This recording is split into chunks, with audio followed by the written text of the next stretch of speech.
afternoon. Today is the 26th of February. And next week I go into the hospital, as I have shared with all my friends, for the transplant.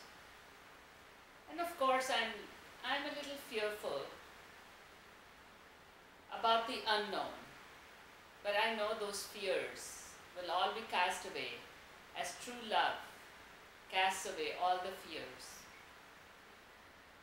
Jesus said, "Do not be surprised at painful trials that you are suffering as though something strange was happening to you. But rejoice that you participate in the suffering of Christ, so that you may be overjoyed when His glory is revealed." I read a little story this morning and I have to share it with you. The revelation of God's glory in and through us is illustrated in the story of a little boy who was confused by something the pastor had said one Sunday morning in church.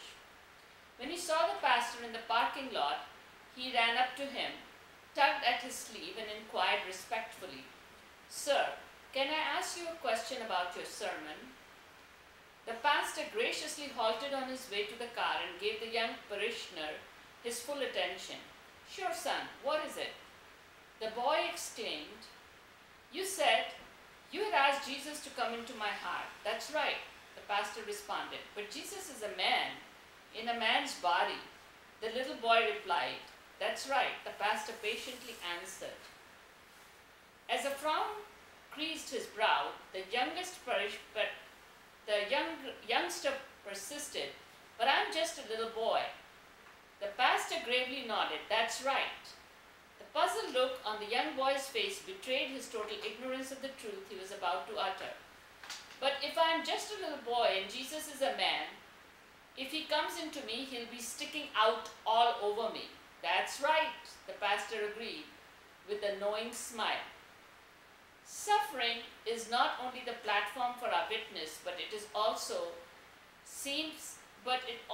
often seems to be the pressure that pushes the character of Christ to the forefront of our lives, so that others see Jesus sticking all over. And I have ultimately realized it. My ultimate aim in life is not to be healthy, wealthy, and prosperous or problem-free. My ultimate aim in life is to bring glory to God, so that I can start praising God for my thorns and limitations and handicaps and suffering and heat, and asking Him to open my eyes to the opportunity He has given me to display His glory and character in my life. One thing I know, that my suffering has given God an opportunity to work for my own good, and I am never going to be the same again. I rejoice in these sufferings. I am fearful, but I will continue to rejoice every day. There will be a lot of procedures, but I'm confident that as long as I rest in His shadow and He covers me with His feathers, I will not be afraid. Thanks be to God Jesus Christ, who has given us the courage and the tenacity. Have a blessed weekend. Thank you.